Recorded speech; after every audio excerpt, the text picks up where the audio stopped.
Hello, I'm Neeraj. Today I will try to explain the concepts of vanishing and exploding gradients. Generally, when we design or train the deep network architecture, we face such kind of problems. So, first of all, we will go through the main reason behind those problems, and then we will try to identify what are the symptoms which indicates that our model is going to vanish or explode. And finally, we will try to understand how we can solve the scenarios of exploding and vanishing gradients. So let us first start with the vanishing gradient problem. To explain this problem, I have taken a very simple neural network architecture. The main aim is to just explain that what is the reason. So our network architecture just contains input layer and two hidden layers like hidden layer 1, hidden layer 2 and then output layer. Actually, the key role of vanishing and exploding gradients are behind our forward and backward pass. So how both forward and backward pass plays important role in vanishing and exploding gradients. To understand this, we will take a very simple neural network operation. We can divide each of the neural network operations. Here you can see that I have divided each of the node operation into in and out part. So there will be in part and then out part. Suppose we have a neural network with input variables like x1, x2, x3, weight values like w1, w2, w3. Though then in part generally apply some aggregations like for example summation of wx. So instead of w1, w2, we use just matrix w and then we use the x to represent the variable. Then we can add some bias. So this is our in part. Our out part actually adds some non-linearity to the aggregated value. So suppose for example we use our one of the non-linear function, sigmoid function, then so this will be our out part. Now this operation is known as feed forward operation, and this operation is responsible to generate the output for each of the neural network node based on the past inputs and the connected weight of the corrected neurons. But this feed forward arrangement doesn't learn the weight of those neurons. This is very important. Those feed forward operations doesn't learn the weight of these neurons, and at the initial stage we use some initializations process to provide some initial weight to those weights. Now to learn those weights of these neurons, we use back propagation operation. So in the case of back propagation, weights are learned like new weight of neuron is equal to old weight of neuron minus learning rate into del of total error divided by del of weight. So this is the process. Now we will try to understand the entire scenarios for weight W5. Suppose we want to learn the weight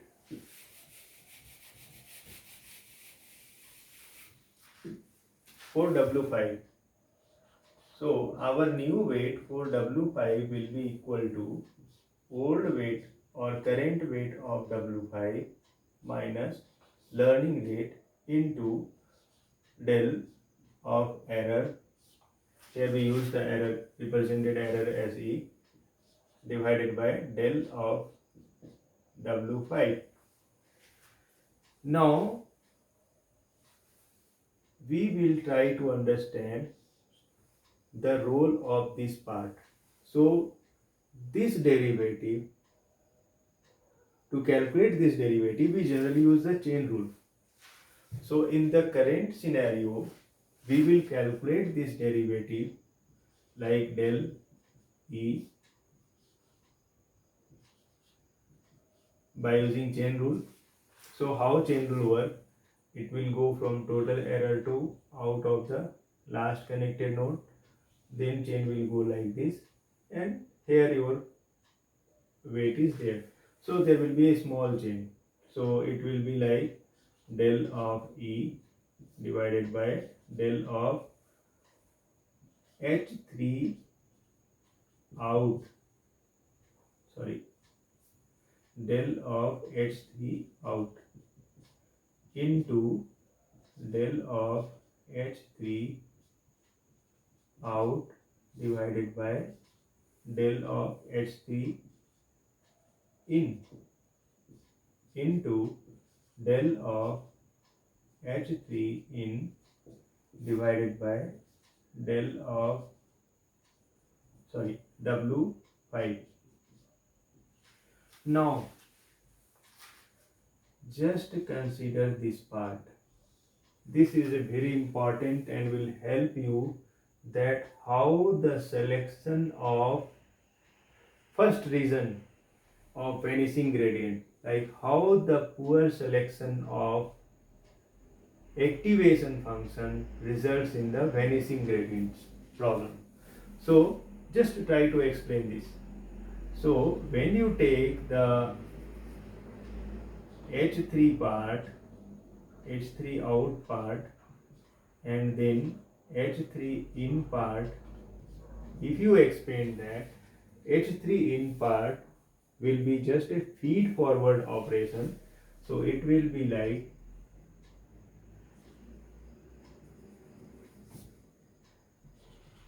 W5.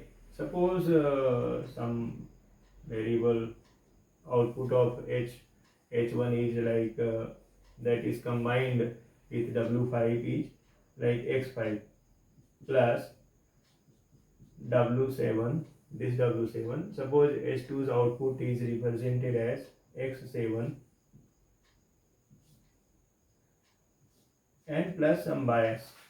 Now we can show it into the matrix format like W5 0 0 W7 and then X plus some bias. Now H3 out is actually it will add non-linearity. So suppose by mistake I have taken sigmoid functions at the internal layer of the network, then it will be like H3 in.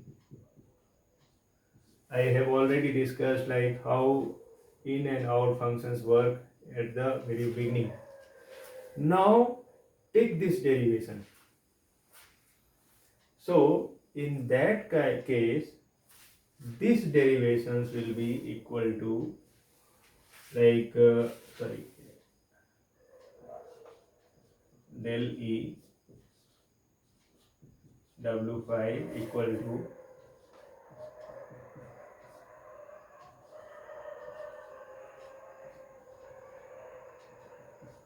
into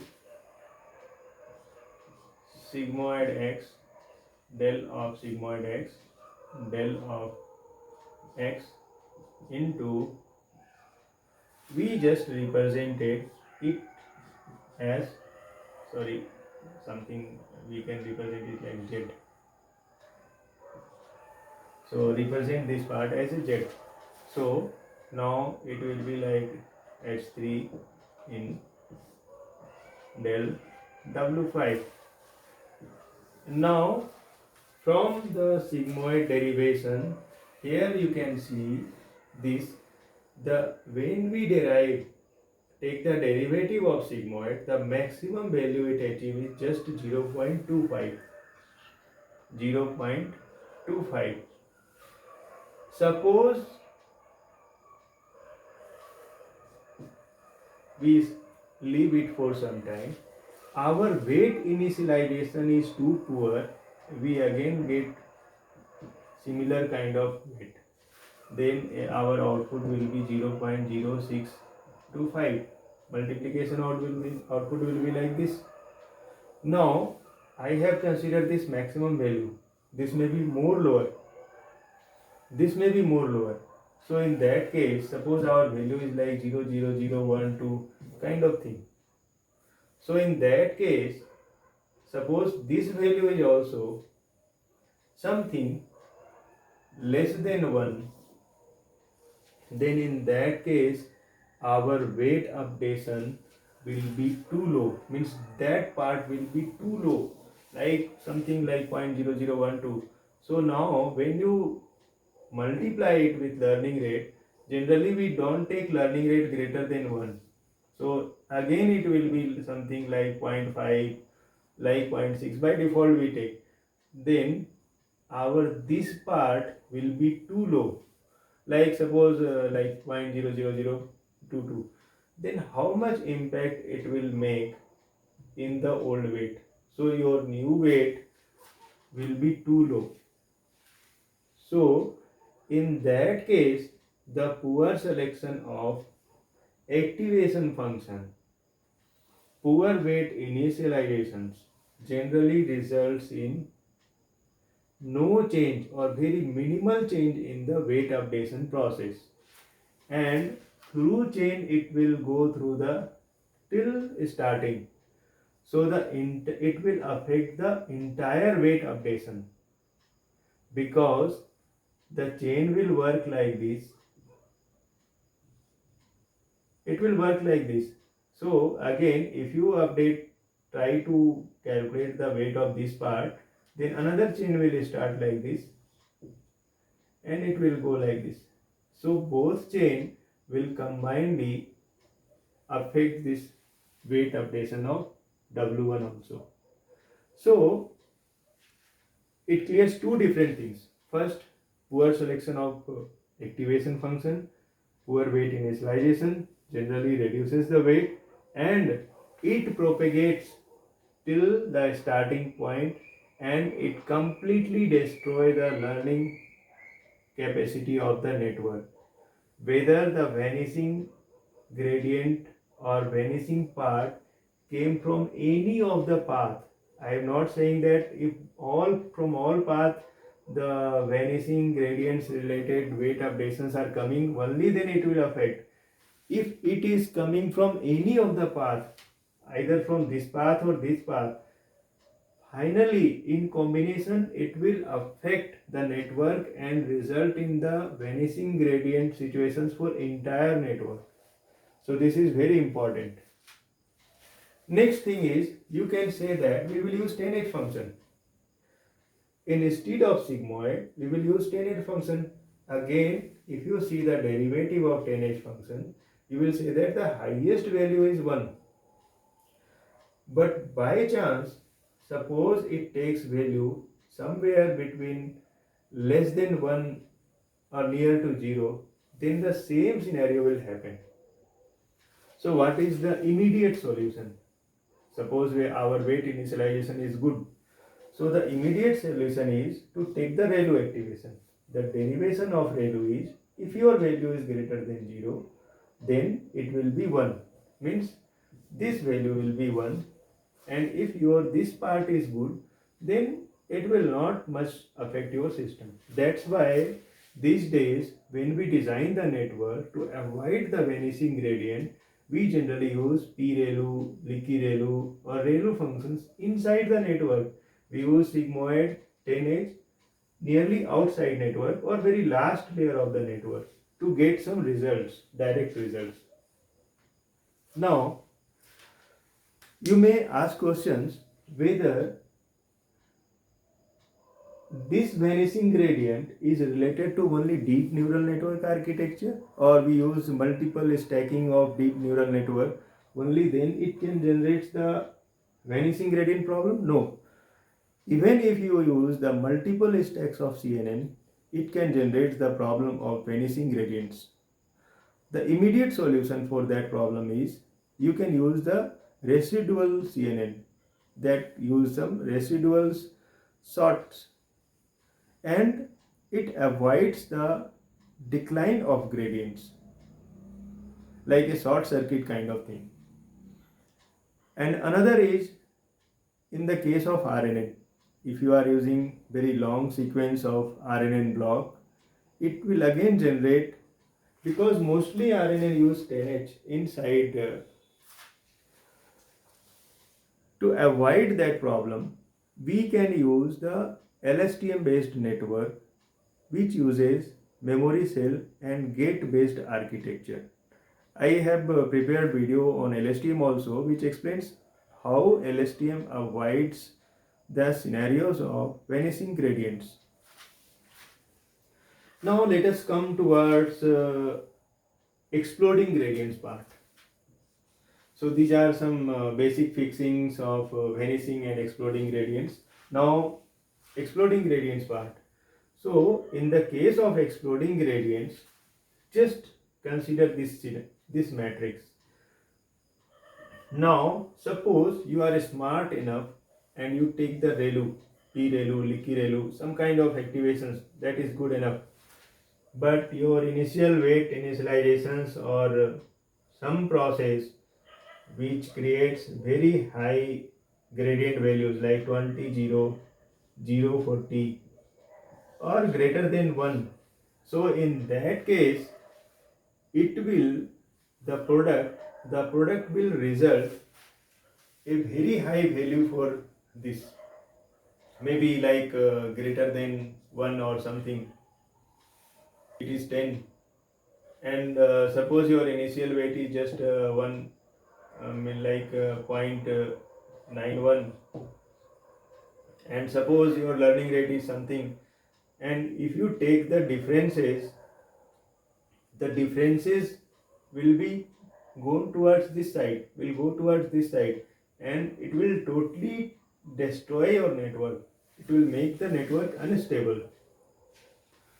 So what are the symptoms that you will face when you are facing the exploding gradients? You will find that gradients are model weight are increasing at very high speed, and immediately system are after few iterations it's saying none as a model weight. Then you can sense that something exploding gradients kind of scenarios happen. Now I will try to explain that how vanishing and exploding gradients actually affects the learning. Why I am saying that it will destroy our network? So when we train our deep learning architecture, we try to reach something global minima.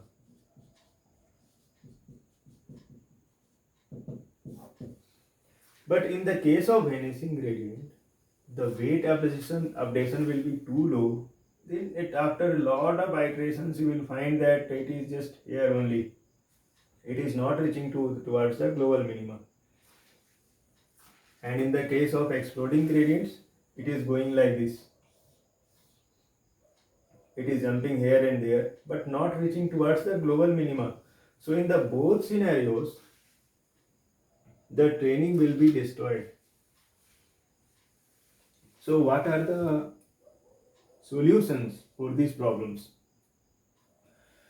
For vanishing gradients and for exploding gradients, some immediate solutions for vanishing gradients I already explained, but there are some other solutions. So first is weight initialization. Second is weight initialization is helpful for both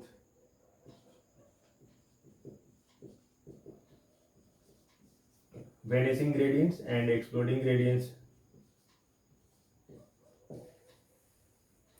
Second is batch normalizations. Batch normalizations is also effective for both, means it will help you to control the vanishing and exploding gradients. Third is gradient clipping.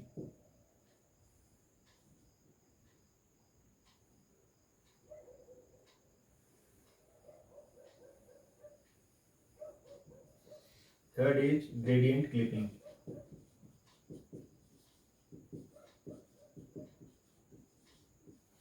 It generally affects the exploding gradients. It will avoid the chances of exploding gradients.